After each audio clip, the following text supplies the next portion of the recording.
Welcome back. और इस वक्त हमारे साथ डॉक्टर साहिबा मौजूद हैं। ईद की आमद आमद है और माशाल्लाह से तीसरा अशरा अब शुरू हो चुका है और यूं ही रमज़ान जैसे लगा कि यूं ही सारे रोज़े बस पलक झपकते ही मुकम्मल होने को हैं। और ईद से पहले आपको ख्याल आता है कि भाई ईद पर तैयार भी होना है, अच्छा भी लगना है और फिर अपनी स्किन का ख्याल आने लगता है, बालों का ख्याल आने लगता है। सो जितने रोज़े अभी हैं उस हवाले से भी बात करेंगे कि इन रोज़ों में आप कौन सी ऐसी तरकीब करें कि आप रमज़ान के बाद जो है चेहरा आपका तरोताज़ा हो। कौन सी हम गलतियां कर देते हैं रोज़ों में जो हम अभी भी अगर उससे बच जाएं तो हमारे लिए बेहतरी हो जाए।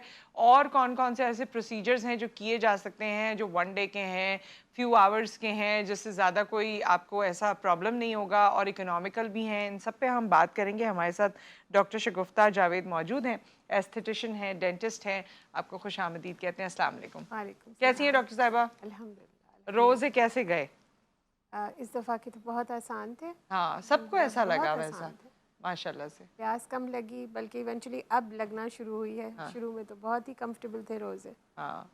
तो अब वैसे थोड़ा-सा हाँ, मौसम की वज़ह गर्मी से बढ़ महसूस गई हुआ, है। लेकिन फिर भी मैं अब ये सोचती हूँ कि कितनी जल्दी-जल्दी घंटों की तरह सारे दिन गुज़र रहे हैं, जैसे घंटे गुज़रा करते थे। ज़ोहर के बाद तो टाइम का पता ही नहीं हुँ। चलता, बहुत अच्छा, वैसे जल्दी। मुझे तो असर से मग़रिब के टाइम में थोड़ा-सा महसूस होता है, यानी इंतज़ार होता है, लेकिन अब तो वैसे आप सही कह रही काफ़ी हैं कि साल अब सर्दियों में आएंगे रोज़े, हुँ, काफ़ी हुँ, साल। तो बड़ा कंफर्टेबल टाइम है, बच्चे भी अर्ली रोज़ा हुँ। रखेंगे जो छोटे हैं, हाँ। और हमारे लिए भी बहुत आसान है ये रोज़े। आसान हो जाएँगे, बिल्कुल सही है। अच्छा, तो डॉक्टर साहिबा, हम रमज़ान में, जबकि ये बहुत बरकतों वाला महीना है और अल्लाह ताला ने एक नेचुरल डिटॉक्सिफ़िकेशन हमारी रखी है जो हो जाती है रोज़ा रख के, लेकिन हम इसको उलट भी कर देते हैं ना, क्योंकि जैसे ही हम रोज़ा खोलते हैं हम शरबत और ऐसी-ऐसी चीज़ें पीते हैं, खाते हैं, फेस्टिविटी भी है, माहौल भी बना होता है, तो वो उसका इम्पैक्ट आप समझती हैं कि 30 दिन अगर हम ये चीनी, शरबत, तली हुई चीज़ें जो खा रहे होते हैं, इसका क्या इम्पैक्ट होता है ईद तक?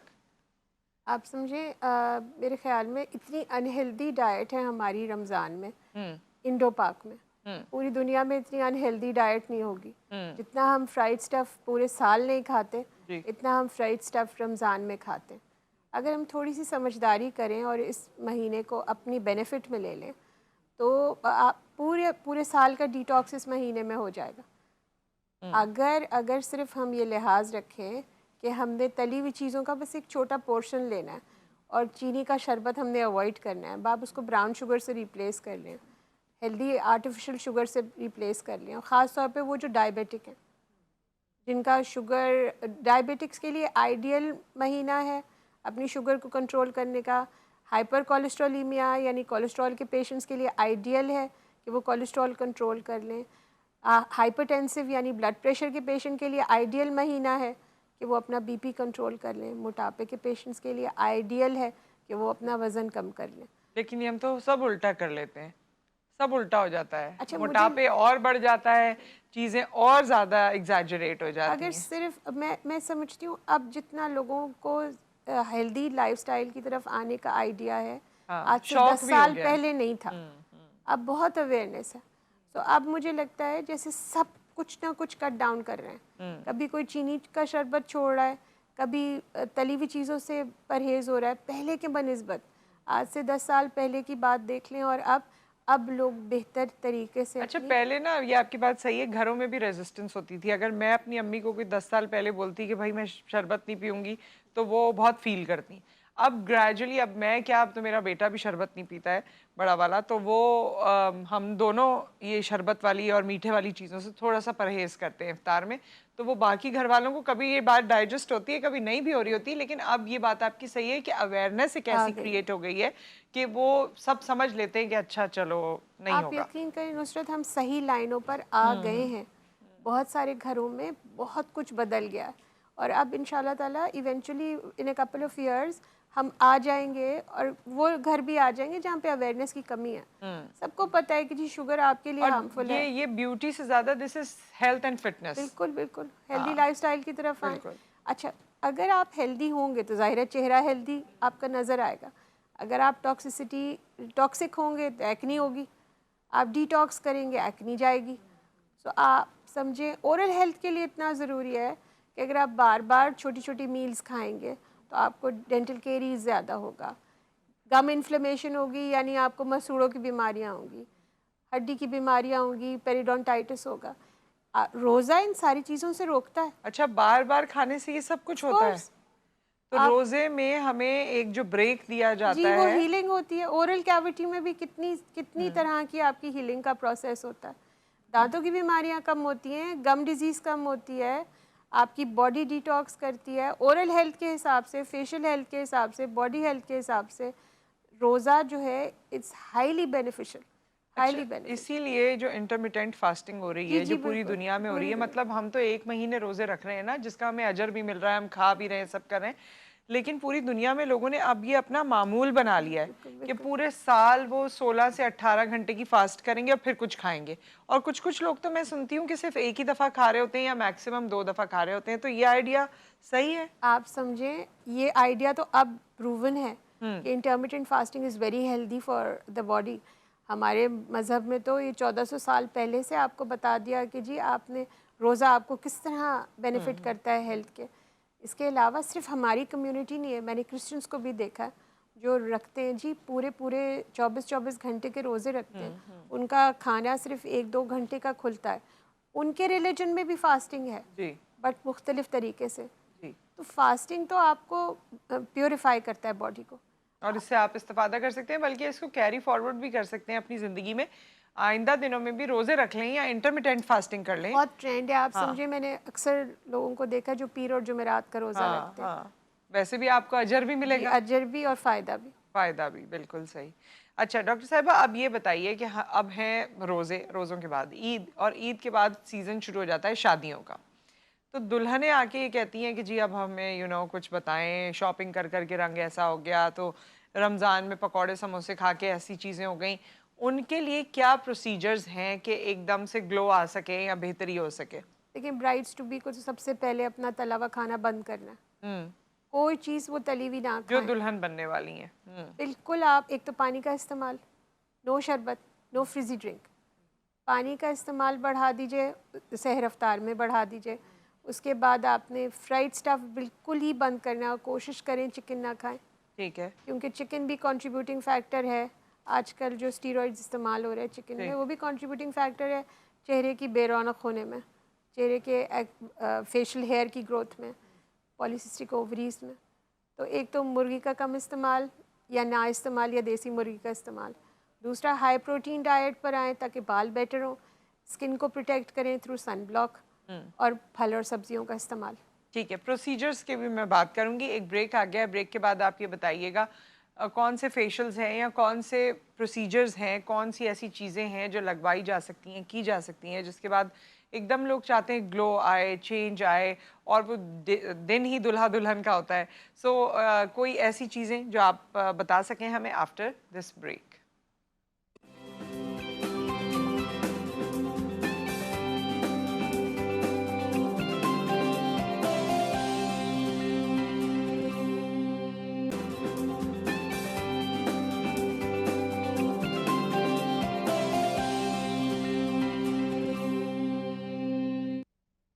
Welcome back. और हमारे साथ डॉक्टर शगुफ्ता एजाज मौजूद हैं, और वो लोग जिनकी शादी होने वाली है, भाई दुल्हने ही क्यों, दूल्हा के बारे में भी बताइए। अगर वो चाहते हैं कि जी हमारी स्किन और अच्छी हो जाए, हम थोड़े और प्यारे लगें, मेकअप के बगैर भी अच्छे लगें, तो उनको क्या करना चाहिए? What are the procedures? देखिए कोई एक प्रोसीजर हाँ, और कोई एक सिटिंग जो है वो स्किन के ओवरऑल इफ़ेक्ट को बहुत बदल नहीं सकती। अच्छा, हाँ, आपको एक पूरी रेजीम है जिसको फॉलो करना है, जिसमें सिर्फ क्लिनिशियन का काम नहीं है कि आपको बेहतर कर दे उस वक्त, आपको होम केयर भी करनी है। ठीक है, तो क्लिनिशियंस के पास तो बहुत सारे ऑप्शंस हैं। जैसे 2024 में ट्रेंड वही आपका बोटॉक्स का बेहतरीन रहेगा, यंगर एज लॉट भी लगवा रहा है ताकि फाइन लाइंस ना आए, डिले हो जाएं। इसी तरह आपके फिलर्स इन हैं, इसी तरह आपके स्किन कॉस्मेस्यूटिकल्स इन हैं, जैसे पीआरपी है, जैसे उससे भी आगे एक्सोसोम्स हैं। मतलब there are multiple. Exosomes is a new जी, मतलब एक सेंसेशन बनी हुई है, व्हाट इज दैट? एक्सोसोम्स जो हैं एक्चुअली सिग्नल्स हैं जो आपकी बॉडी के अंदर से आरएनए से निकाले जाते हैं। मतलब वो टेक्निकलिटीज़ में आ जाए, बट आप समझेंगे जादू की बोतल है अच्छा, और वो जादू की बोतल आपको जहाँ भी माइक्रो नीडलिंग से आप उसकी अब्जॉर्प्शन करा दें, वहाँ पे जिस चीज़ की नीड होगी आप लैक ऑफ कोलेजन है, लैक ऑफ फाइब्रोब्लास्ट है, मतलब जो रिपेयर सेल्स हैं वो वहाँ आ जाएंगे और आपकी स्किन रिजुविनेशन में बहुत हेल्प आउट करेंगे। तो पर ये किस तरह कितने अरसे में लगाने होते हैं, कितनी लगाने होते अच्छा, हैं? डिपेंडिंग अपॉन द सीवियरिटी, हाँ। जैसे मेलाज्मा के लिए इस्तेमाल कर रहे हैं आप, रिंकल्स के लिए इस्तेमाल कर रहे हैं, ये 1 in 4 months अच्छा। एक दफ़ा आपने इस्तेमाल करना है एक वाइल, और उसके बाद आप 4 महीने तक का ब्रेक दे सकते हैं, आप 2 महीने का ब्रेक दे सकते हैं, आप डिपेंडिंग कि आपके पेशेंट की अफोर्डेबिलिटी क्या है, एट द सेम टाइम उसकी सीवियरिटी क्या है। सही। लेकिन पीआरपी और एक्सोसोम्स को कंबाइन कर दें तो बेहतरीन रिजल्ट आता है। रिज़ल्ट। और दूसरा ये कि क्लाइंट की नीड के हिसाब से चीज़ों को कस्टमाइज़ किया जाता है। सबसे इम्पॉर्टेंट बात ये कि आप पीछे से कॉज को रिमूव करें। जब तक आप वो वजह रिमूव नहीं करेंगे जो पिगमेंटेशन दे रही है, आप कुछ भी कर लें, आप ऊपर से जितना ट्रीटमेंट कर लें उसका असर नहीं होगा। अब दुल्हनें अगर रात की नींद पूरी नहीं कर रही हैं, ब्राइड्स टू बी, आप उनके डार्क सर्कल्स को ट्रीट नहीं कर सकते। आप जितना चाहे एक्सोसोम करें, जितना चाहे आप पीआरपी हाँ, करें, साथ में आपको वो भी चाहिए, दूसरे मेजर्स भी चाहिए। आपको पीछे से प्रिवेंशन करनी है, जब जाके कोई ट्रीटमेंट असर करेगा। अगर आप धूप में जा रहे हैं और आप मेलाज्मा ले रहे हैं, आप सन ब्लॉक नहीं लगा रहे, आप डोंट एक्सपेक्ट कि आपको क्लिनिशियन कोई जादू करके आपका मेलाज्मा हटा देगा। यू नीड टू वर्क, आपको पीछे से भी काम करना है, इधर से हमें। और दूसरा लेज़र्स, अब जो ट्रेंड आ रहे हैं, आपकी लेज़र्स इतनी अच्छी आ गई हैं जो मेलाज्मा रिमूव करती हैं, जो आई बैग्स रिमूव करती हैं, जो माइक्रो नीडलिंग विद आरएफ आ रही है, बड़ी बड़ी डिवाइसेस आ गई हैं। सो इनका कोई डाउन टाइम नहीं है, इनके फ़ायदे ही फ़ायदे हैं। सो ब्राइड्स टू बी के लिए तो ऑप्शंस बहुत हैं। बहुत हैं ऑप्शंस, लेकिन ये कि आपको from with in healthy and fit होना चाहिए। दोनों, अच्छा, और एक्सोसोम्स किन लोगों के लिए ज़्यादा आप रेकमेंड करती हैं? Everyone, for everyone? एवरीवन, अच्छा। बिकॉज एक्सोसोम का तो अच्छा, ये कोई तो ये आई मीन टू टाइम हो गया कि एक दफ़ा आपने लगाया, फिर 4 महीने तक, 3 महीने, 2 महीने में आपने एक और इसका सेशन ले लिया, तो कितने अरसे ये आपकी बेहतरी रहेगी? आप समझें, द पेशेंट या client would always tell you कि जी हमें वो ग्लो मिला जो हमारी स्किन में था नहीं। और इट्स लाइक आप पीआरपी एक अच्छा ले तो आपको लगता है जैसे आप बड़े अच्छे लग सही। रहे हैं for a couple of days. इसी तरह आप एक्सोसोम का एक ट्रीटमेंट लेंगे, द क्लाइंट वुड आपको बताएगा कि जी मेरी स्किन ग्लो कर रही है, मेरी स्किन में रिंकल्स नहीं, कम ये हो गए। कितने अरसे हम इसको कह सकते हैं? जैसे एक सेशन हुआ, फिर उसके बाद अगर दोबारा दिल चाहे लोगों का एक्सोसोम कराने का, तो कितना गैप देखिए, होना इट्स चाहिए? All about affordability. ओके। अगर अफोर्ड कर सकता है पेशेंट तो हर 2 महीने में ले ले, नहीं अफोर्ड कर सकता 4 मंथ्स में ले ले, वंस अ ईयर ले ले। बट आप समझो जैसे आपने और दूसरा ब्राइड्स टू बी को मैं ये कहूँगी कि जी मल्टी वाइटामिन आपने खानी है पीछे से, बिकॉज हमें नहीं पता, यूजुअली सब डाइट कर रहे होते हैं। सो क्या डेफिशिएंसी है, तो ये डेफिशिएंसीज भी आपकी स्किन के ऊपर इफ़ेक्ट राइट। करती हैं। राइट। तो पीछे से एक मल्टीविटामिन बहुत अच्छा, आपको कैल्शियम विटामिन डी अप होना चाहिए, स्किन केयर रूटीन बहुत अच्छी होनी चाहिए, सोलर प्रोटेक्शन होनी चाहिए। उसके बाद आप ये एक्सपेक्ट करें कि आपके ऊपर हाइड्रा फेशियल, वाइटनिंग फेशियल, अच्छा, ग्लास हाइड्रा स्किन। फेशियल तो ज़ाहिर है इट्स अ फेशियल, तो जी उससे इफ़ेक्ट पड़ जाता है? बिल्कुल जी। दो चीज़ें इमीडिएट हुँ। असर करती हैं, एक आपका केमिकल पील हुँ। और एक आपका हाइड्रा। ये दो चीज़ें ऐसी हैं स्किन रूटीन में जो आपकी स्किन को बिल्कुल साफ़ रखती हैं।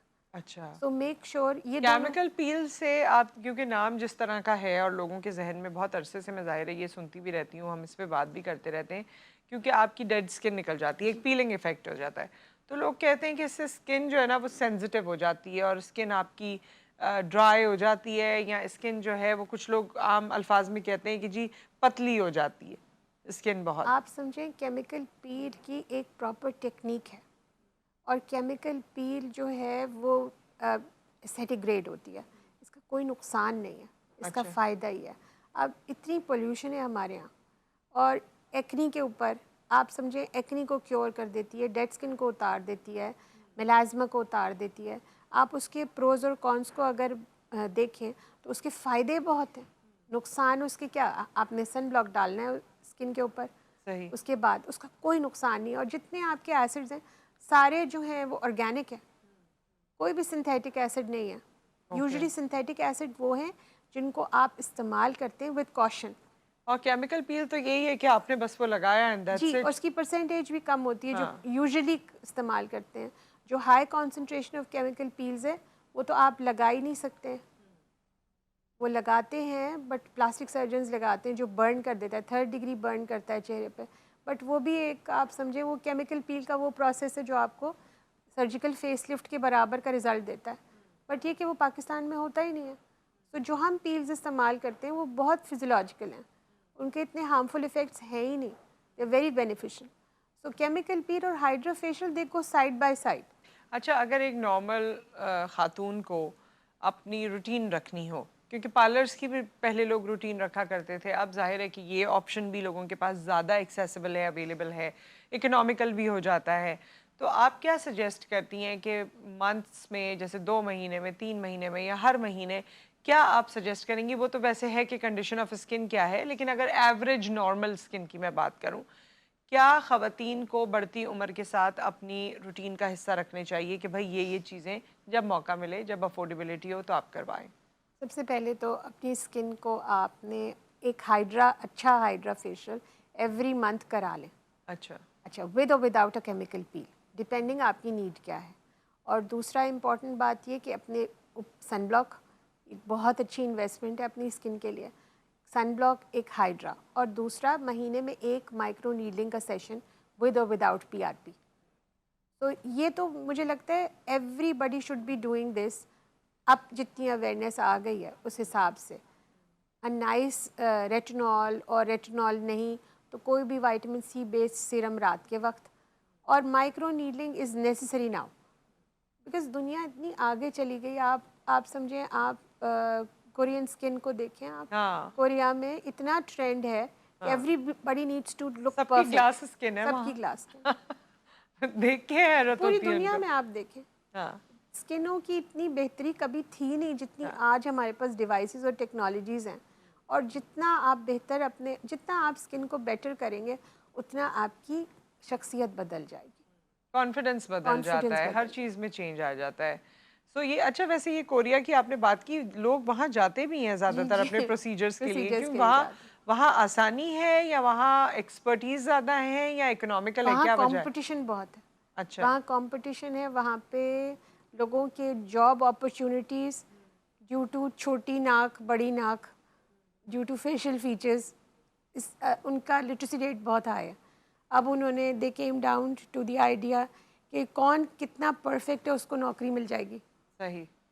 तो वो तो ऑब्सेस्ड हैं, वो ऑब्सेस्ड हैं। वो खैर, ऑब्सेस्ड। हमारे यहाँ भी हम उस ऑब्सेशन की तरफ जा रहे हैं, लेकिन दिमाग को हाजिर नाजिर रख के, जैसे कि आपने बताया कि वहाँ लिटरेसी भी है, बहुत तो हमारे लिटरेसी यहाँ पढ़ाई भी हो, दिमाग भी हो, फिर आप अपने हुस्न पे भी बिल्कुल नहीं, तवज्जो आपको दें। एटलीस्ट पता होना पता चाहिए होना कि चाहिए, आप अवेयरनेस होनी चाहिए। नहीं, हमारे यहाँ सिर्फ concentration is on the looks, कहीं कहीं तो मुझे ये लगता है, तो दिमाग की भी थोड़ी सी उस पर भी कंसंट्रेट करना चाहिए, तालीम पे भी कंसंट्रेट करना चाहिए, एंड ऑब्वियसली लुक्स पे भी। तो ये पूरा एक कॉम्बिनेशन होता है। Thank you so much doctor बहुत साहिबा, शुक्रिया, आप बहुत यहाँ शुक्रिया। तशरीफ़ लाई और ये तमाम मज़ेदार बातें आपसे हुई। बहुत बहुत शुक्रिया आपके वक्त का। एक ब्रेक आ गया है ख़वातीन और हज़रात, यहाँ पर ब्रेक के बाद हम आपसे मुलाकात करेंगे किचन में।